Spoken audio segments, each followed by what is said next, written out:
Deputy Foreign Minister, right?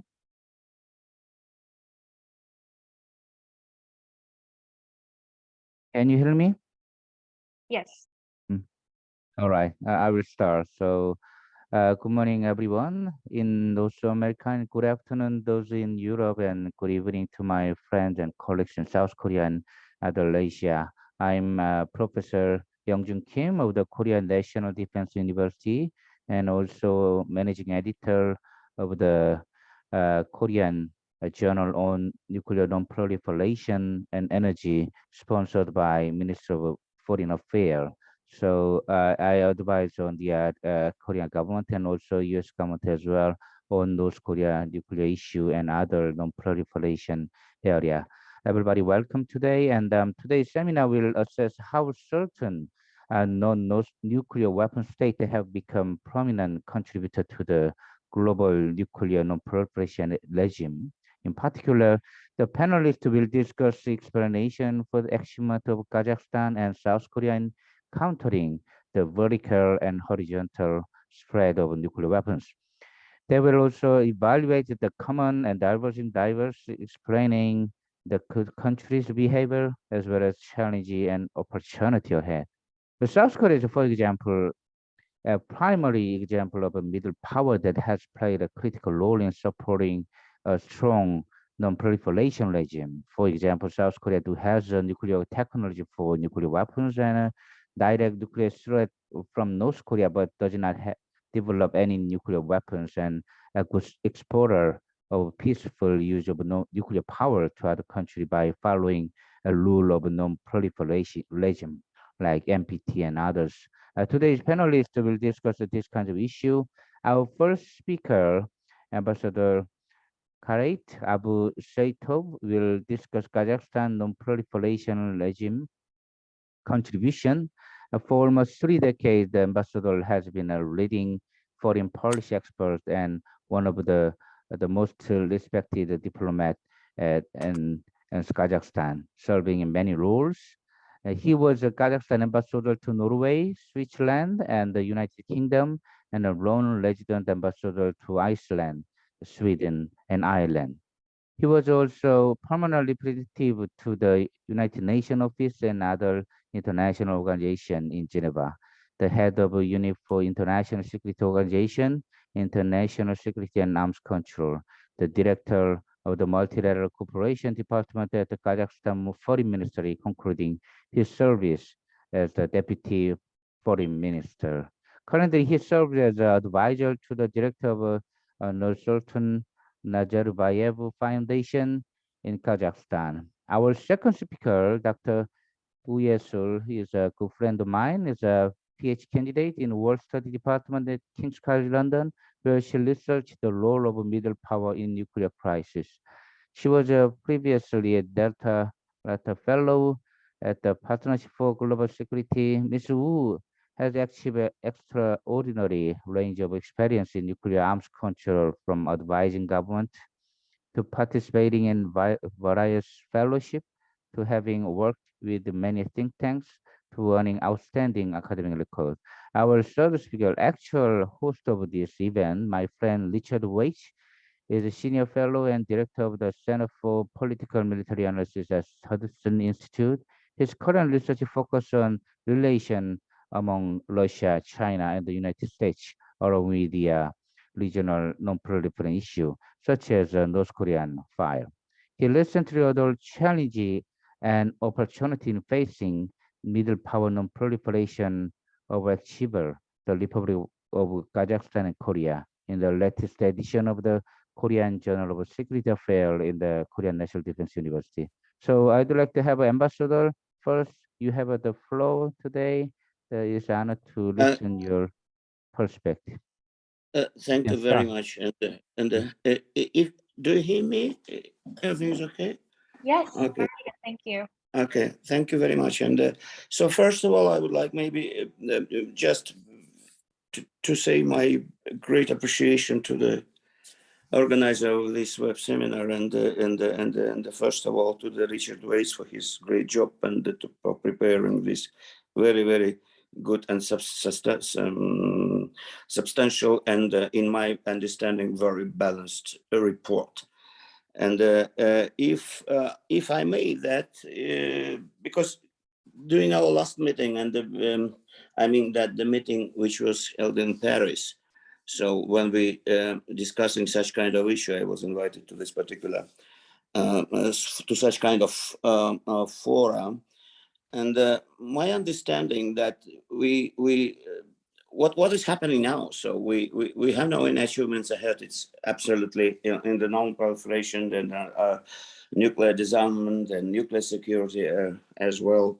And for this time being, it's absolutely a very strange and dangerous situation. And in my understanding, that we have very important in my presentation, and I would like just to pay attention to very important three issues. First of all, because as you know, maybe today, so it was the statements of President Putin, for example, because he is saying about the Ukraine, and in my understanding that we becoming much more far from the peaceful decision on what we have now in Ukraine, and in my understanding that the activity and the military action in Ukraine will become more cruel and hard.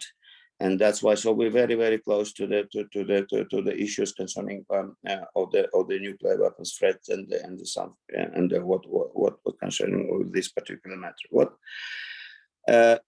I'm really sorry that, because I by technical reason I'm just connected with you, and I'm trying just to compose, because in my understanding that it will be a very good opportunity to start and to widespread the ideas concerning the middle power. I am out of the position now to discuss what is it, because it's starting from the 90s of the 20th century, and because during this period of time, and when I served in Norway, for example, it was a very big discussion on this particular matter, middle powers and something like this. But because during the something like maybe 6 years ago, after my retirement, when I started to think about the non-proliferation, why we have no any achievements ahead on this particular direction.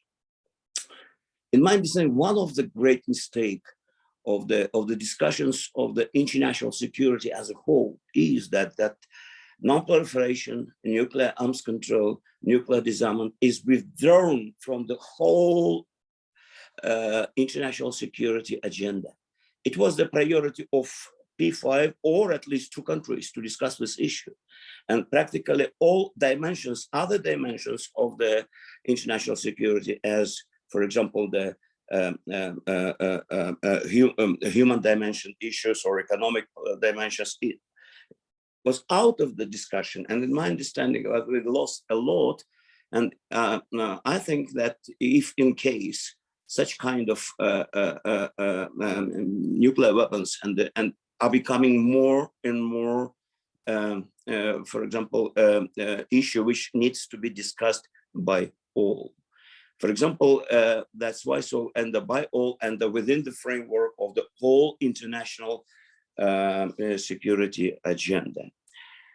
This is number one. The second point is that for this time being, we are looking, because we have no achievements, for example, on this, when I served, for example, in Geneva, and representing 4 years of my country in the Conference on Disarmament, still, in my understanding, we are still trying to find a way how to finalize the program of work. And we are appealing for the political will or something like this. But my thinking is that if something like 3 or 2 decades ago, the issues concerning the nuclear weapons, it was the priority or just the legitimacy of some 2 or 3 countries, for example, but now it's becoming more and more the agenda to discuss of all. The second point of view, and because, for example, what we have now in Ukraine, and what we, all experts now in the world, they're saying that we are very, very close, much more closer than it was in the 60s of last century for the using of the nuclear weapons in order to resolve some not only political dispute, but the military action by conventional forces. But in my understanding that we have now to push our all efforts to discuss more and more deeply on the issues of the the concept of the middle powers and non-proliferation needs to be more and more actively discussed within the framework of many conferences within the framework of the United Nations, or as well as another international forums. In my understanding that my country still have a lot of opportunities and to do a lot on this particular direction, because this is one of the cornerstone on our foreign policy, starting from the borning days of my country. And for example, if we trying to see, because concerning our cooperation with Korean Foundation, I would like just a few words on this particular issue to present some 2 or 3 issues, because we started it. It was my first, if I'm not mistaken, when I joined to the Nazarbayev Foundation. It was the autumn and the fall of 2018, and in spring it was my first international event, which we provided the first conference between our foundation and the Korean Foundation, in order to discuss many issues concerning the denuclearization of Korean Peninsula. And we try, because as it was rightly said in this report, that we have some similar things in this particular direction, but we have some very specific issue, what we have now, especially what we have had before in 90s, and what have Koreans, for example, for this time being. And my thinking is that we provided 2 conferences, one in Astana and the second one in Seoul, and trying to find out, to think about what we have to do in this particular direction, how to use the experience of Kazakhstan on these particular directions. And we, if I'm not mistaken, gifted to the Korean Foundation the 3-volume books, what we have done on the simple lattice nuclear test site, concretely, and concerning step-by-step work done practically. And my thinking is that what I'm learning from these discussions during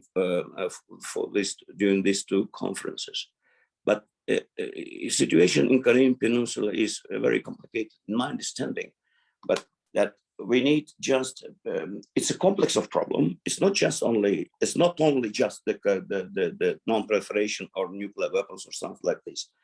Because for me, it's extremely important to, my thinking is, and I propose to my Korean colleague to start to think about not only of the CBMs, but CSBMs. It will be very important to start, because if we need to have some step ahead, we need to start maybe with the providing discussions on this particular direction. But unfortunately, the COVID stopped our for this time being our conferences, but we are looking to do a lot in order to restore such kind of negotiations. And I would like just to invite the participants of this seminar maybe to join to this discussion. But my thinking is that what is one of the problem, because we have trying and discuss this issue with the South Koreans experts and analysts, maybe how to invite the North Korean experts, how to invite the persons or scientists from the North Korea to start trilateral such kind of discussions. It doesn't mean what we need. It's something like the political or something like this, or it will be something like the one role to finalize and to start and to find the new loopholes in our movement ahead. But because when we last time when it was in Seoul, it was my thinking that we need to invite the North Korean expert in order to know the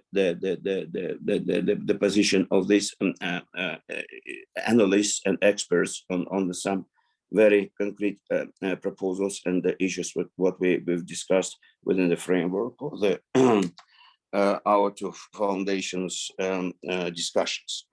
And for me, extremely important that we need to learn a little bit more about the NGOs, which is playing now on this particular direction very important role. And I would like just a few words to say about the Global Alliance of Leaders, which was established in Kazakhstan, and it was proposed by the first president of Kazakhstan, Mr. Nursultan Nazarbayev, in 2019. And during for 2.5 years, we have worked very hardly on the institutionalization of this process. For this time being, we have 92 experts, politicians, and diplomats from 46 countries which joined to this initiative. We have that we have registered our first appeal or open letter in the United Nations and in the International Atomic Energy Agency. And for this time being, we are looking, we're trying to do a lot, and we in Vienna in 2021, if I'm not mistaken, it was June, we established a strategic planning group. And this is a 15 persons. This is a 15 experts from different countries, including Russia, United States, and as well as in other countries, and the experts which was during their life devoted to these particular issues. Because the main, it was the, if I'm not mistaken, the Global Alliance of Leaders, it was, and it is the 27th NGO, international NGO, in this particular direction. And we're trying to fall in one basket. And we were, first of all, on the initial stage, I was not so optimistic that we made to do so, to put non-proliferation, nuclear disarmament, and nuclear security in one basket and try to go further on this particular direction. But it had been done, and I'm very happy on this. And that's why, so we established two special working group, and we established this strategic planning group. And this, on Monday, it was the open letter of the strategic planning group on the issues concerning the, first of all, the no first use principle. And it was published, it was widespread through the many international and national agencies, and it was just one. I would like just to read a little bit. Every individual has a moral right to demand the assurances that no first use policy would give, and no further institution or other mechanism is needed for this adoption. Because for us, extremely important, this particular, for this time being, and we're doing a lot on this particular direction. The second one, this is a negative security assurance, which we plan to work very, very actively. And especially, and the third, our goal is achieving global security without nuclear weapons through common security and the human security. Because everything is interdependent, and in my understanding, we need to do a lot to use such kind of opportunities. If now, I would like just to stop on this, and if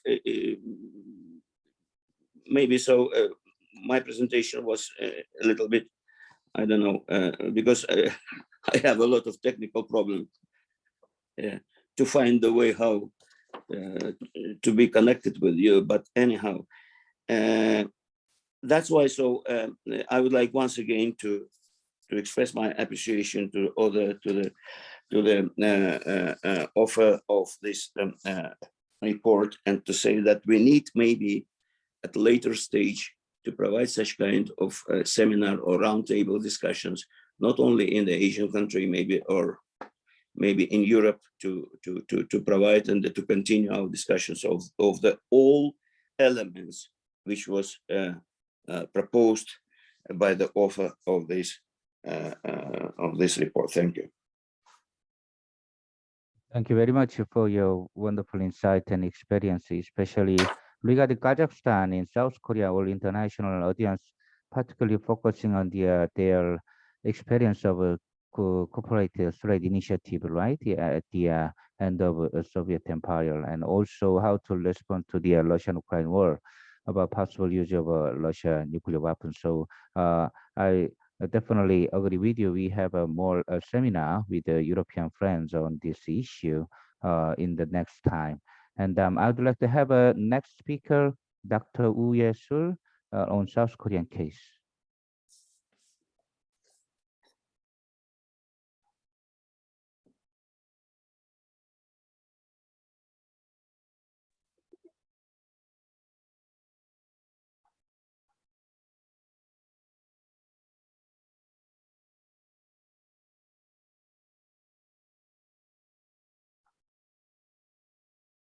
Dr. Woo, you are mute, so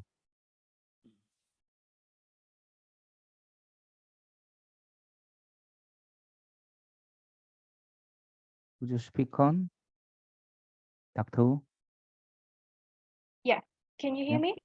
Okay, thank you. Yeah. Thank you very much, Professor Kim. Hello, everyone, Your Excellencies.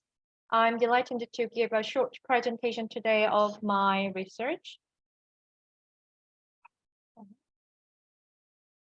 My name is Ye-sul Woo. I'm a last year PhD candidate in the War Studies Department at the King's College London. Before King's College London, I was a journalist in South Korea and the US media outlets, and I also worked with Dr. Richard and Professor Kim on various non-proliferation issues. So my research mainly focused on the role of middle powers, but I also examined the wider dynamics in Northeast Asia regarding next generation nuclear energy applications, such as small modular reactors and the geopolitics of nuclear exports. In today's presentation, I will talk about following.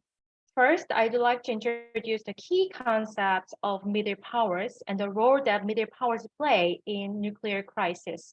And then I'd like to introduce the role of South Korea as a case study in the face of the North Korean nuclear threat.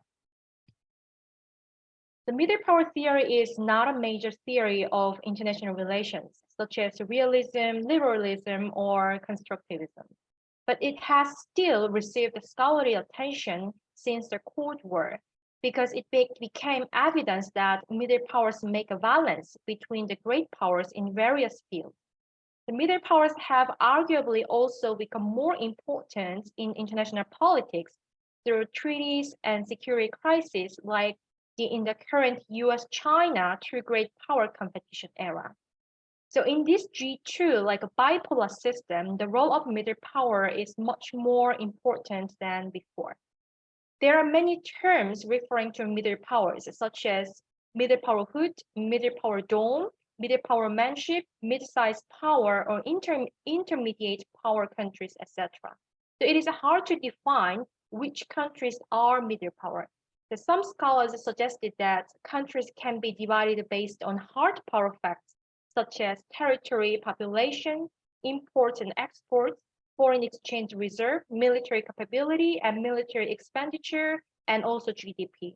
So according to this ranking, the top 5 to 20 countries are middle power.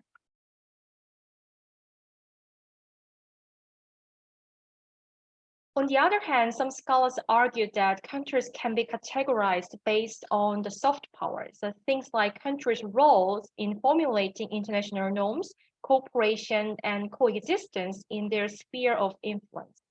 Other scholars argue that middle powers are divided by generations. So the traditional middle powers are those from the Cold War period, including Canada, Australia, South Korea, and Taiwan are in this category too.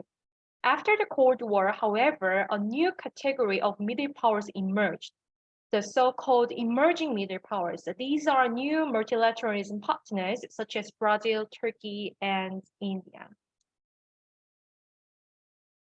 So there is no common definition of middle powers. So to define the term middle power, I will simply look at the countries that lie between the great powers, the United States, United Kingdom, France, China, and Russia, and the lower power countries, the domestic Democratic Republic of Congo, Chad, Mali, Mongolia, and Papua New Guinea. So the rest of countries can be categorized as middle powers.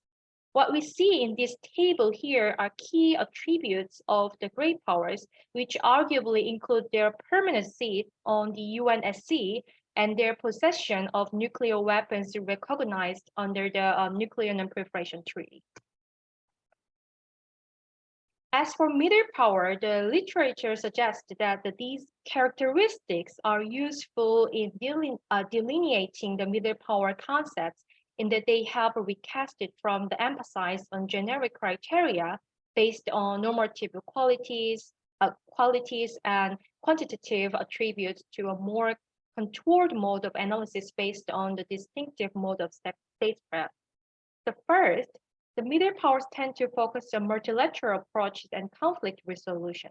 The middle powers are able to resolve conflicts because the attributes of the middle power countries exhibit a willingness to act as good international citizens. So for example, Canada demonstrated a leadership and good citizenship in the negotiations for the North Atlantic Treaty. And second, middle powers often do not trust great powers to resolve regional international security challenges on their periphery efficiently and without political bias. The middle power countries were interested in preventing and managing tensions and conflicts from the bipolar system after World War II. So therefore, the middle power supports the formation and international organizations such as the United Nations and the North Atlantic Treaty Organization. And third, middle power sometimes seeks to cooperate with other middle powers to create a balance vis-a-vis the great powers. For example, the IPSA. So a grouping consisting of middle powers, India, Brazil, and South Africa, have joined forces to possess great leverage vis-a-vis the great powers by promoting their joint economic and market development since 2003. So, and fourth, some middle powers have great powers ambitions. For example, Brazil. Brazil under President Lula is a case in point.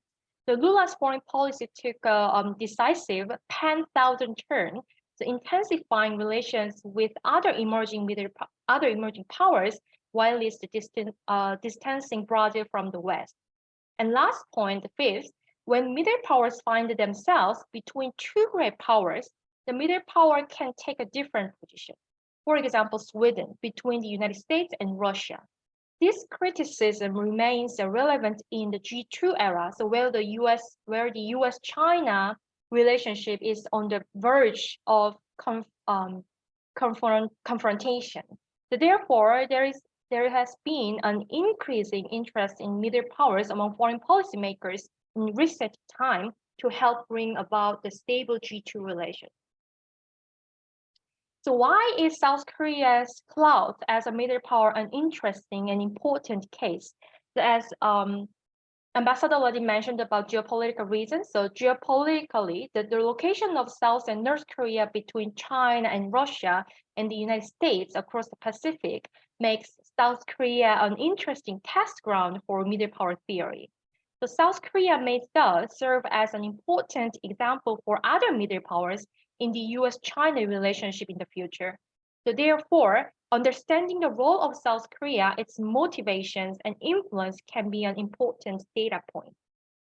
And South Korea is an alliance of the United States. And interestingly, economically, South Korea also has strong ties with China. Because of the North Korean nuclear crisis, South Korea needs to make a balance between the two great powers. It's quite hard to make a balance sometimes. For example, when South Korea decided to install the THAAD, China imposed economic sanctions on South Korea. The South Korea's foreign policy approach is always focused on making a balance. The Korea, which remains the only divided country in the world, is a product of the Cold War and the problem that must be resolved in the future.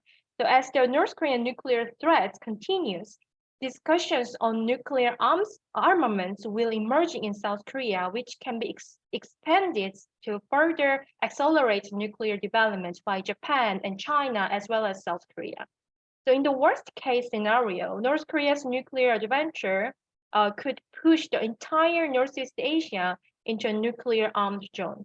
which poses significant challenges to the nuclear non-proliferation regime. So I analyzed the South Korea case based on 3 hypotheses, which I derived from the middle power characteristics I described before. The first, some middle powers focused on resolving conflicts through the coalition building. So I want to see if there any example of South Korea cooperating with other middle powers for resolving the North Korean nuclear crisis. And second, some middle powers that do not trust great powers to resolve urgent proliferation crisis on their periphery. So I want to understand if there was any evidence of a mismatch between South Korea and the United States policy toward North Korea. So if it is, how South Korea used this niche to involve and give influence to resolve the North Korean nuclear crisis. And third, some middle powers may divert from great powers to exert agency of their own. So I divided South Korea as a middle power into 2 categories. First is South Korea motivation. So here I wanted to understand the drivers of South Korea's behavior. So there are many drivers such as domestic policy, security concern, democracy philosophy, great power influence, etc. So from 2001 to 2021, there are many different motivations lead South Korea's behavior. And second, I analyzed South Korea's agency in the North Korean nuclear crisis resolution process. Does South Korea have any agency, and how can we find agency? So does South Korea have an influence on US policy, or did South Korea persuade other parties during the 6-party talks, etc.? Or is there any evidence that South Korea is simply keeping its own positions and not giving it into the pressure from the great powers to behave in a certain way, etc.? So since the beginning of the 6-party talks in 2003, South Korea involved itself in many ways in multilateral negotiations. Sometimes South Korea influenced the great powers, and sometimes South Korea cooperates with other middle powers to resolve the security crisis. So the approaches of the US and South Korean governments during the last 20 years I examined were a mismatch. So since the Bush administration, South Korea actively took advantage of difference in North Korean policy between South Korea and the United States. So South Korea found a niche between that and wanted to make a room for nuclear negotiation. So this is a tangible example of South Korea possessing some agency in the North Korean nuclear crisis. So the Kim Dae-jung, the last part, the Kim Dae-jung and the Roh Moo-hyun engaged North Korea, called the Sunshine Policy, despite the Bush administrations due to the ideological differences over security. And under Obama period, Lee Myung-bak and Park Geun-hye, President Lee Myung-bak and Park Geun-hye, sought a firmer U.S. response to resolve the North Korean nuclear issues at once. So despite the pivot to Asia, President Obama settled for the strategic patience as the guiding principle of the U.S. North Korean policy, as Washington was distracted by its attempts to resolve the Iranian nuclear crisis. And under the President Trump, Seoul was instrumental in mediating between the United States and North Korea, so resulting in the US-DPRK summit in Singapore and Hanoi.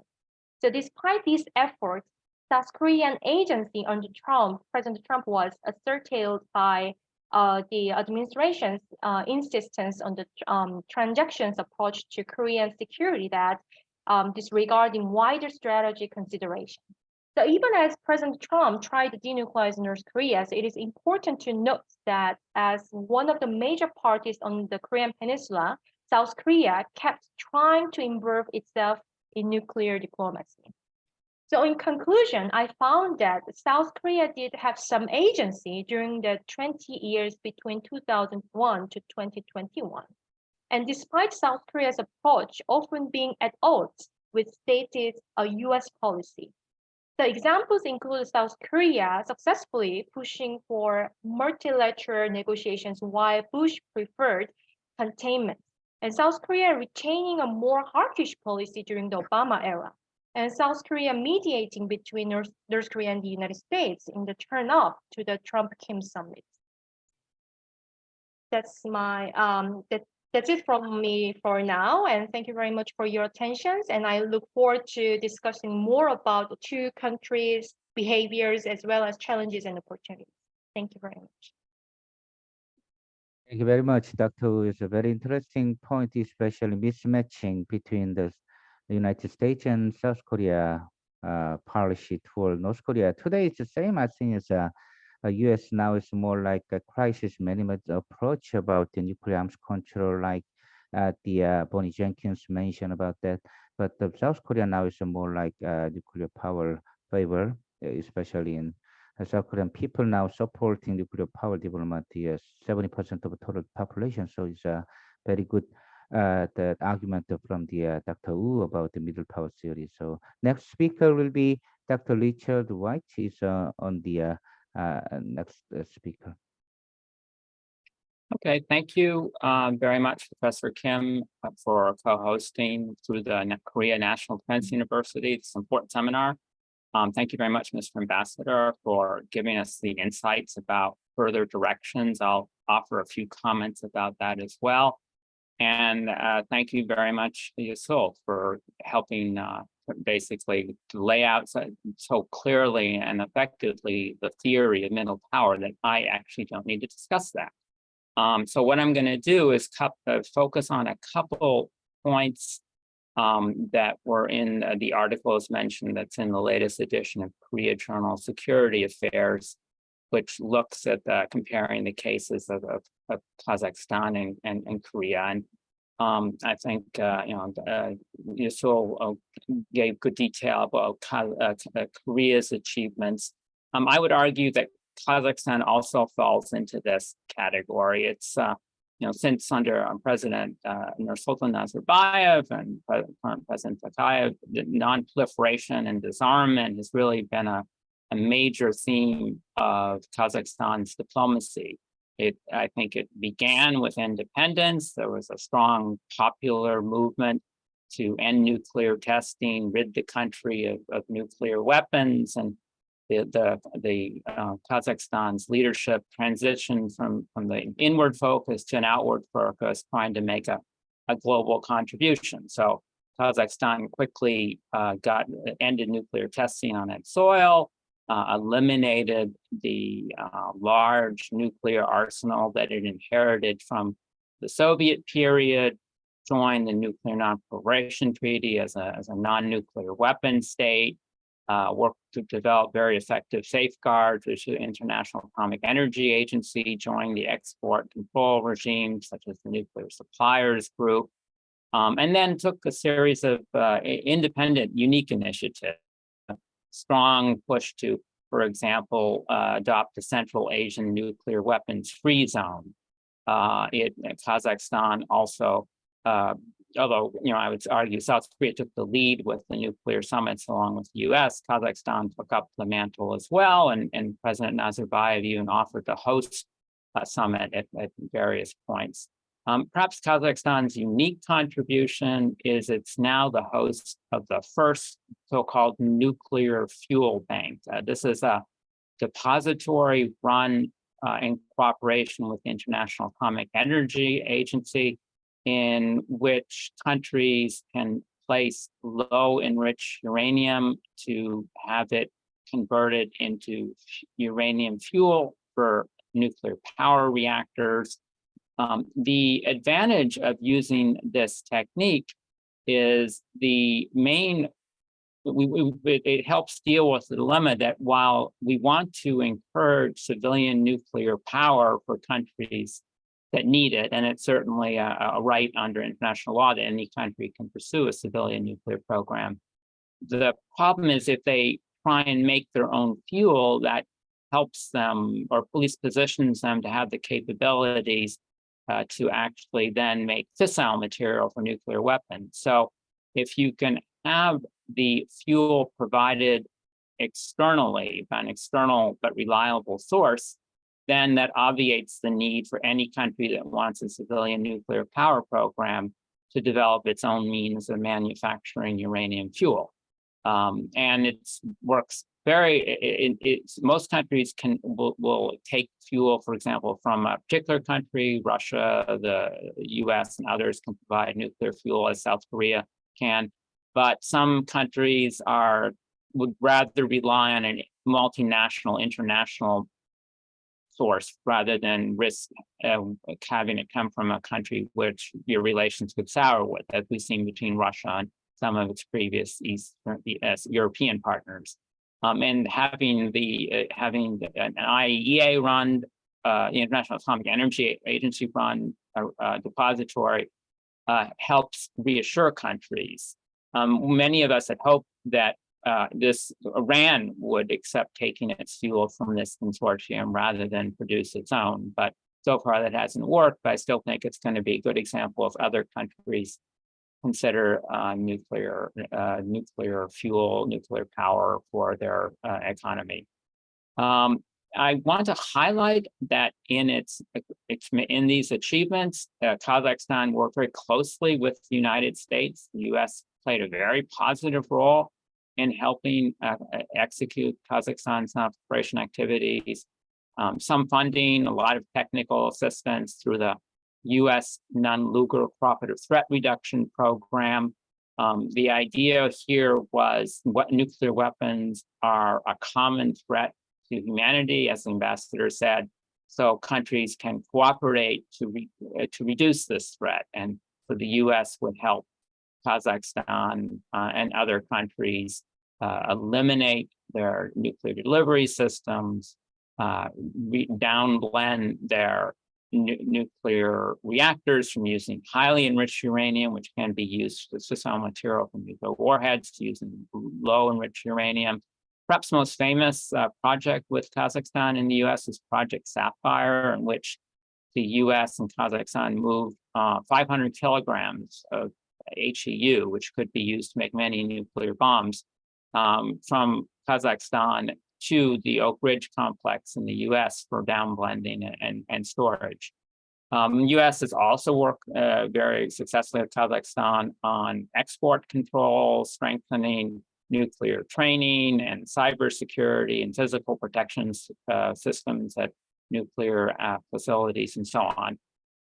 The US and Kazakhstan policymakers and many others have cited Kazakhstan as an exemplary non-proliferation actor. I think we've done the same with South Korea as well. Both of these countries show the value of pursuing responsible civilian nuclear power programs that do not have weapons implications. I think that explains why both Kazakhstan and South Korea have very high international status. As Phil mentioned, they sometimes are on they're non-permanent members of the UN Security Council. They're often very engaged in any kind of nuclear disarmament, nuclear non-proliferation initiative. Kazakhstan hosted several rounds of talks dealing with the effort to have Iran adopt constraints on its nuclear program. South Korea has done the same with respect to North Korea, but in a very active role in this. At one point, Nazarbayev was promoted for a possible Nobel Prize for his contributions to peace, and I think that we've had the same kind of accolades made about South Korea's contributions. There are, of course, differences between Kazakhstan and the U.S. I mean, the Kazakhstan has been a much more firmer advocate of adopting the comprehensive test ban treaty. Yasil knows this topic better than I do, but it's something that the U.S. governments have supported in principle, but the Senate hasn't ratified, and China hasn't ratified as well. And so this is some source of tension. Same with the regional nuclear free zones. Kazakhstan wants the U.S. to adopt all of them, whereas the U.S. has reservations about a couple. We've seen President Nazarbayev and other Kazakh leaders criticize the U.S., Russia, and the other nuclear weapon states for not making sufficient progress in nuclear disarmament, in supporting what they see as possible discrimination in the nuclear non-proliferation regime by having some countries have nuclear weapon programs, others not.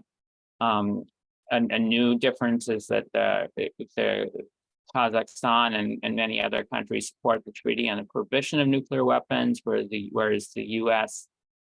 Still opposes it for various reasons. But these have all been manageable, and in general, I think it's been a great partnership.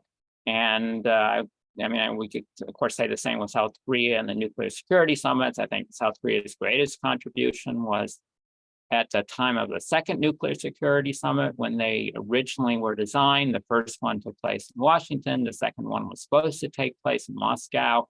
For various reasons, Russia dropped out, and the South Korean leadership stepped forward and took up the mantle and saw this as a great opportunity to make a major contribution, as well as raise their own status in this. And it was, I participated in some of the activities around the Seoul summit. The Korean host had the very clever idea of not only having a summit of foreign governments and leaders, but also have an NGO summit. And as the ambassador noted, it's very important to have the NGO community involved. And they also had a summit of experts of the civilian nuclear power industry, and that practice continued. There's some differences between Kazakhstan and Korea, which I developed in the paper. So, Kazakhstan pursues a multi-vector foreign policy. It has some security ties with Russia, some with the U.S., good relations with China, and so on. It tries to have good relations with everybody, basically. South Korea would like to do that, but it's in a situation where it has to basically be a very close partner, ally of the United States. It hosts thousands of U.S. soldiers. It depends on U.S. nuclear extended deterrence guarantees to defend it. So that can explain one difference.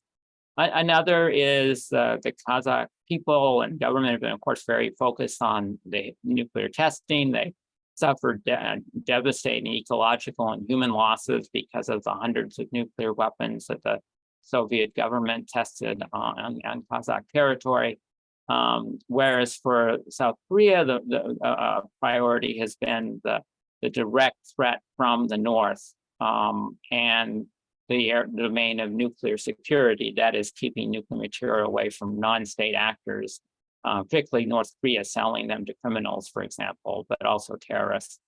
But they're similar in other respects. They both had negative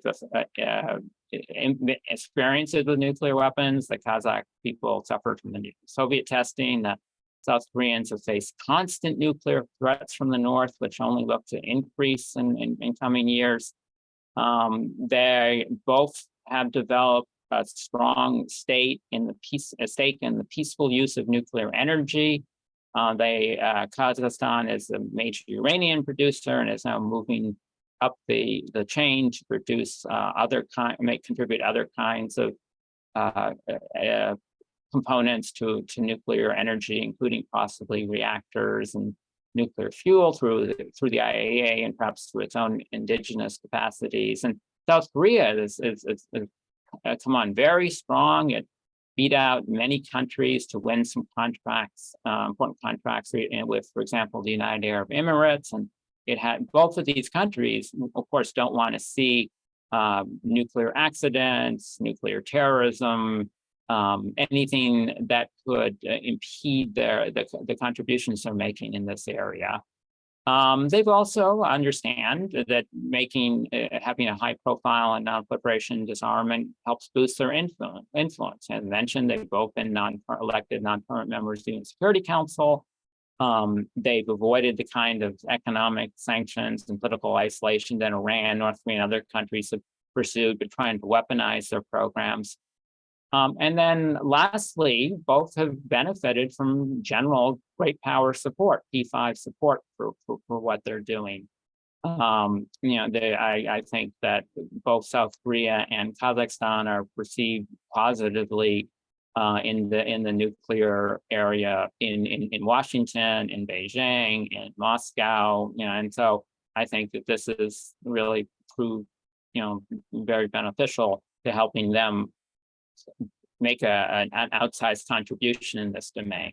And then lastly, I just want to mention briefly a couple of recommendations we might think about going forward. This would be, I think, the idea of reprocessing plutonium that comes out of uranium fuel production has been something of a source of tension between the United States and South Korea. Perhaps we could think about how these countries, South Korea might follow the Kazakh example of setting up a kind of nuclear fuel bank repository in a way that would help multilateralize any plutonium reprocessing. Another area where we could definitely use their help is on nuclear security. Since the summits have stopped occurring as of 2018, I think we've seen a bit of lagging momentum in this area. I think, as I said, now President Nazarbayev once offered to host the summit, and South Korea has hosted a summit. Perhaps we could think about, if not summits at leadership level, at least going beyond the current meeting we have between experts, which really isn't involving civil society that much.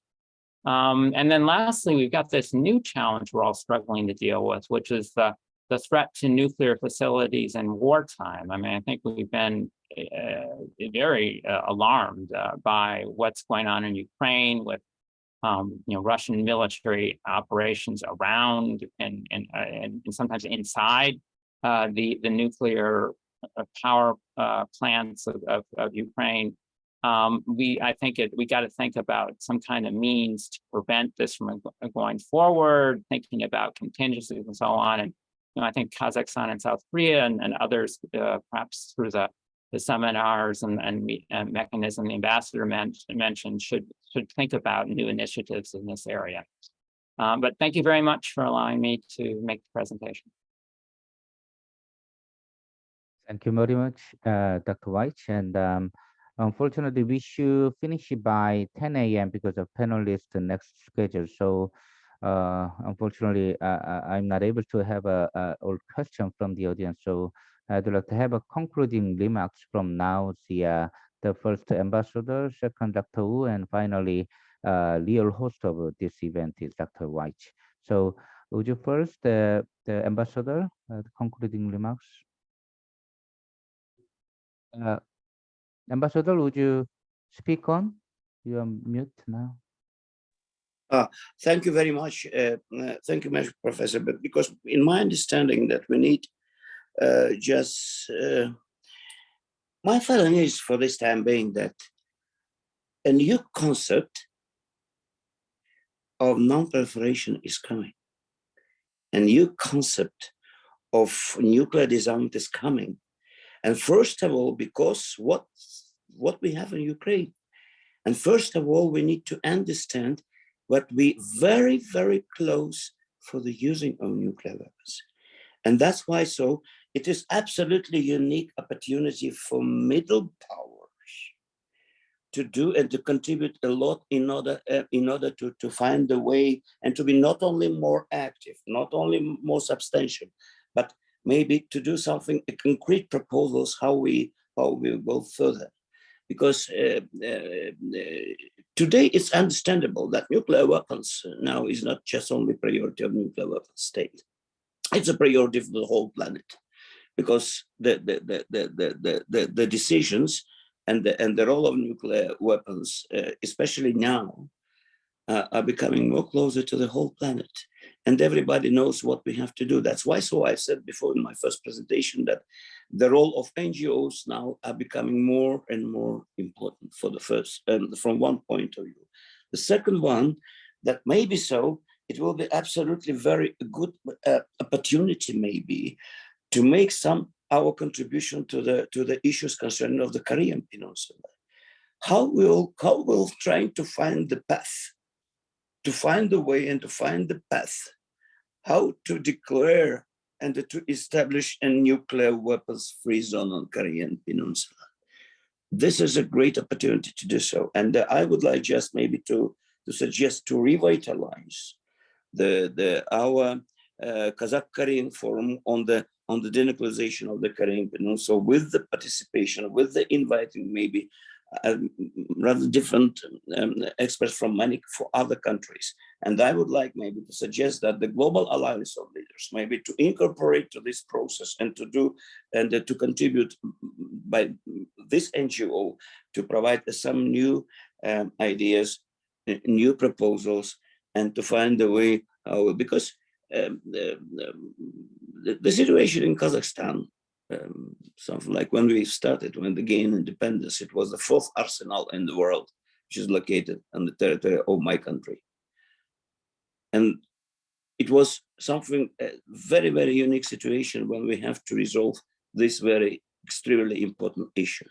And we did the right, absolutely right decision for this time being, because that we signing the Lisbon Protocol and join to the NPT Treaty as non-nuclear weapon state means it was, and it is, and it will be our, if I may say, business card of Kazakhstan in the world community family. From the one point of view, the second one, that it wasn't very, very simple decision for my country, as you know. So, and because it was extremely important to understand where we are and what we have to do in the future, because it was some obligations, as you know, mentioned about the establishment of the nuclear weapons free zone in the Central Asia, because one of the very important problem and very, very, if I may say so, some very big barrier, it was that we have no any